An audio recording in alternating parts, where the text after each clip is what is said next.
Hi friends, तो हम लोग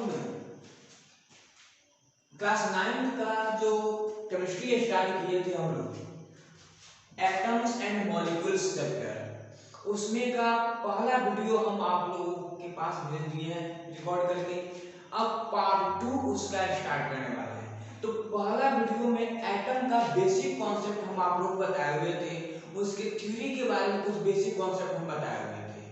अब यहाँ पे हम लोग एटम के थ्योरी के अनुसार कुछ साइंटिस्ट ने मिलकर अपना एक लॉ दिया और उसी लॉ को हम लोग लॉज ऑफ केमिकल कॉम्बिनेशन कहते हैं, जिसका हिंदी होता है रासायनिक संयोग के नियम। और यह 3 तरह के होते हैं। There are 3 laws of chemical combination. रासायनिक संयोग के 3 नियम होते हैं। उसमें से पहला नियम जो है वो दिया हुआ है लॉ ऑफ कंजर्वेशन ऑफ मास। इसका मतलब क्या हुआ कि जो मास है उसका संरक्षण का जो नियम है वो जानना है। यह लॉ हमें यही कहता है कि अगर दो सब्सटेंस मिलकर एक नया सब्सटेंस बनाता है, जैसे हम यहाँ पे मान लेते हैं कि यह हो गया मार्कर और ये हो गया वाइपर। इसका मास अलग होगा, इसका मास भी अलग होगा। अब दोनों को मिला देते हैं तो एक सब्सटेंस बन गया। तो इन दोनों का मास इस एक सब्सटेंस के मास के बराबर होगा।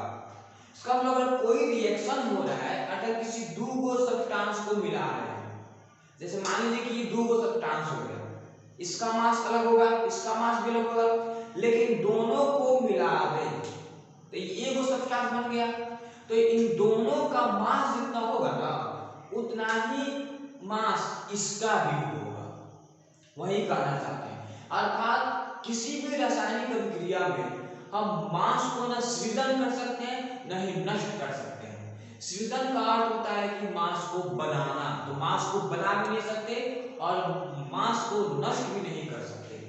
तो वही यहाँ पे हम लिखे हैं in a chemical reaction the total mass of reactant. इसका मतलब कि किसी भी केमिकल रिएक्शन में जो इधर सब्सटेंस जो रहता है उसका मास और जो इधर नया सब्सटेंस बनता है इसका मास, दोनों का मास अगर देखा जाए तो दोनों का मास बराबर ही होगा।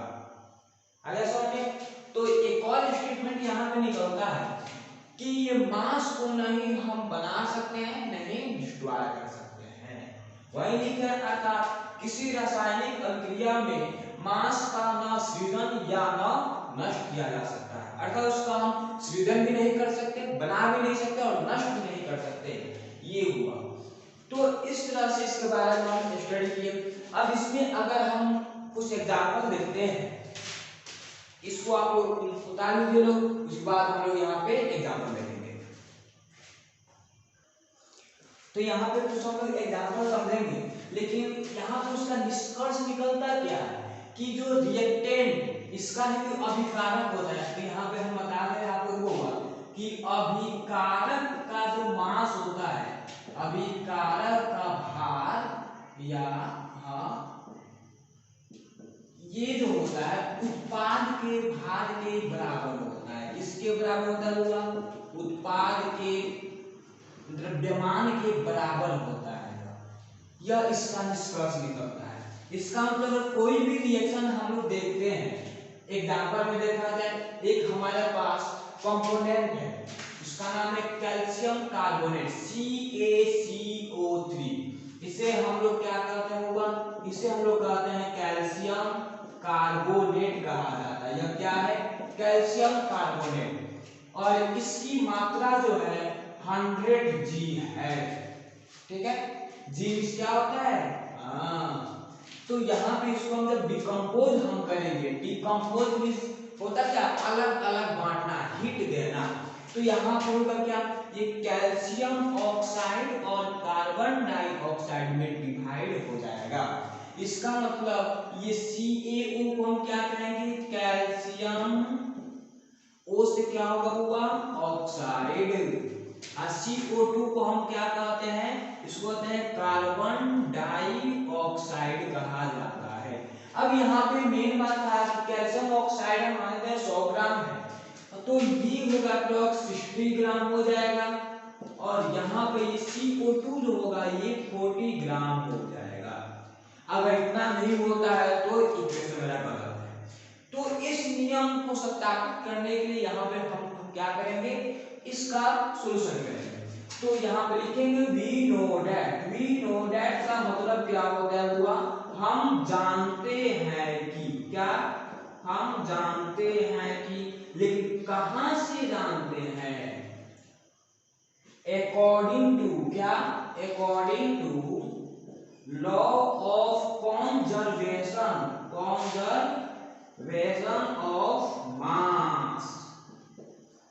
तो हिंदी इसका लिख लेते हैं, द्रव्यमान के संरक्षण का नियम के अनुसार, इस नियम के अनुसार हम लोग जानते हैं हुआ, इस नियम के अनुसार हम लोग क्या जानते हैं कि अभिकारक का जो मास होता है वो उत्पाद के मास के बराबर होता है। तो जो हमेशा रिएक्शन में लेफ्ट साइड आता है ना उसे अभिकारक कहते हैं। तो ये एक रिएक्शन है कि नहीं, ये एक रिएक्शन है। अब इसका लेफ्ट साइड है कौन, ये लेफ्ट साइड है, इसे हम लोग क्या कहेंगे, इसे हम लोग अभिकारक कहेंगे, इसे हम लोग क्या कहेंगे हुआ, अभिकारक कहेंगे। और ये जो राइट साइड में जो बच जाता है इसे हम लोग उत्पाद कहते हैं। तो ये दोनों जो है यहाँ पे कैल्शियम ऑक्साइड है और CO2 कार्बन डाइऑक्साइड जो है इसे हम लोग उत्पाद कहेंगे। और यहाँ पे अभिकारक का जो मास होगा ये उत्पाद के मास के बराबर होगा, ये रूल के अनुसार से। तो यहाँ पे लिखेंगे अभिकारक का द्रव्यमान, तो लिखा जाएगा क्या यहाँ पे, अभिकारक का द्रव्यमान बराबर क्या होता है, उत्पाद का द्रव्यमान होगा। तो यहाँ लिखेंगे उत्पाद का द्रव्यमान। तो इस रूल के अनुसार से हम देखेंगे अभिकारक यहाँ पे क्या है, CaCO3 कैल्शियम कार्बोनेट है, और उत्पाद क्या है यहाँ पे CaO + CO2 है। तो CaCO3 का मास कितना दिया हुआ है, 100 ग्राम दिया हुआ है, और यहाँ पे CaO का मास कितना दिया है, 60 ग्राम दिया हुआ है, और CO2 का मास कितना दिया है, 40 ग्राम दिया हुआ है। तो यहाँ पे दोनों को मिलाकर देखते हैं तो ये 100 ग्राम हो जाएगा, और इसको भी ऐड करेंगे तो ये भी 100 ग्राम हो जाएगा। तो इस तरह से यह नियम सत्यापित हुआ। लेकिन यहाँ पे लैंडोल्फ साहब जो थे उन्होंने इसको सत्यापित करने के लिए एक अपना एक्सपेरिमेंट किए। अब उस एक्सपेरिमेंट के बारे में हम जानेंगे, तो इसके पहले आप लोग इसको उतारी दे लो, फिर हम उस एक्सपेरिमेंट के बारे में जानेंगे। तो यहाँ पे जो लॉ ऑफ केमिकल कॉम्बिनेशन का पहला जो नियम था, तो उस नियम को सत्यापित करने के लिए एक साइंटिस्ट है, उनका नाम था लैंडोल्फ, और उन्होंने एक्सपेरिमेंट किया कि यह नियम सत्य है कि नहीं है। आजकल जानते ही आप लोग, आजकल या इनिशियल स्टेज में जब भी कोई न्यू चीज का डिस्कवरी होता था या रूल का ऑब्जर्वेशन होता था, तो एक साइंटिस्ट आविष्कार करते थे, तो एक साइंटिस्ट जो थे उसको सत्यापित करते थे। सेम वैसे ही यहाँ पे जब लॉ को निकाला गया, law of mass of conservation, या उसको मास को पहले भी आप लोग रख सकते हैं, तो वहां पे उस जब नियम को निकाला गया, लैंडोल्फ साहब एक साइंटिस्ट, उन्होंने कहा कि हम इस नियम को सत्यापित करेंगे, और जब सत्यापित हो जाएगा तब हम कहेंगे हाँ ये नियम सही है। हाँ, तो उन्होंने रिएक्शन लिया, अर्थात एक H आकार का, H शेप का एक पॉट लिए, बर्तन लिए H आकार का, और वो बर्तन ऐसे ही रखे, और उन्होंने रिएक्शन जो लिया NaCl और AgNO3, इन दोनों के सॉल्यूशन का रिएक्शन लिया उन्होंने, इन दोनों के बीच में रिएक्शन करवाया, ठीक है। तो एक पॉट में उन्होंने NaCl रख दिया और एक पॉट में उन्होंने AgNO3 रख दिया, ऐसे रखे हुए हैं, और उन्होंने ये बीच का मुंह ओपन रख दिया, खुला रख दिया, और इस बर्तन को उन्होंने उल्टा कर दिया। जब ये उल्टा होगा तो ये वाला इसमें से पार्ट इधर जाएगा और इसमें से आएगा इधर आएगा, तो ये दोनों आपस में मिक्स होगा कि नहीं, तो आपस में होगा, मिक्स होगा तो रिएक्शन होगा, जब रिएक्शन होगा तो एक नया सब्सटेंस यहाँ पे बनेगा, एक नया उत्पाद बनेगा। तो वो रिएक्शन हम समझेंगे, देखिए रिएक्शन क्या होगा। तो रिएक्शन यहाँ पे होगा कि NaCl AgNO3 के साथ कंबाइन होगा, तो इसके अंदर जो रिएक्शन बनेगा Na और NO3 आपस में मिल जाएगा, NaONO3 नहीं NaNO3, और उसके बाद यहाँ से Cl बच गया, Ag बच गया, तो ये हो जाएगा AgCl बच जाएगा। ये रहा रिएक्शन। अब इस रिएक्शन में हम बात करते हैं कि AgCl सॉल्ट का काम न करता है तो वो नीचे रह जाएगा, ठीक है। अब यहाँ पे ये ऑब्जेक्ट बन जाएगा। अब यहाँ पे NaCl क्या होता है, NaCl आप लोग जानते हैं, Na से क्या होता है, सोडियम, और Cl से क्लोराइड होता है, ठीक है। और यहाँ पे AgNO3 की बात करते हैं, Ag से सिल्वर होता है और NO3 से क्या होता है, नाइट्रेट होता है। और यहाँ पे NaNO3 की बात करते हैं, Na से क्या होता है, Na से सोडियम होता है, NO3 से क्या होगा, नाइट्रेट हो जाएगा। अब Ag से क्या हो जाएगा, सिल्वर होगा, और Cl से क्लोराइड हो जाएगा। तो यहाँ पे उन्होंने जब रिएक्शन किया, अर्थात जब एक आकार वाले बर्तन में जब दोनों कंपाउंड, दोनों सब्सटेंस को रखे और इस बर्तन को उल्टा कर दिया, उल्टा होने के बाद ये NaCl इधर आ गया और AgNO3 इधर आ गया, और दोनों आपस में कंबाइन होकर रिएक्शन कर दिया। जब ये रिएक्शन किया तो यहाँ पे NaNO3 बना और AgCl बना। तो यहाँ पे उन्होंने ये देखा, यहाँ पे लास्ट में ऑब्जर्वेशन उन्होंने निकाला।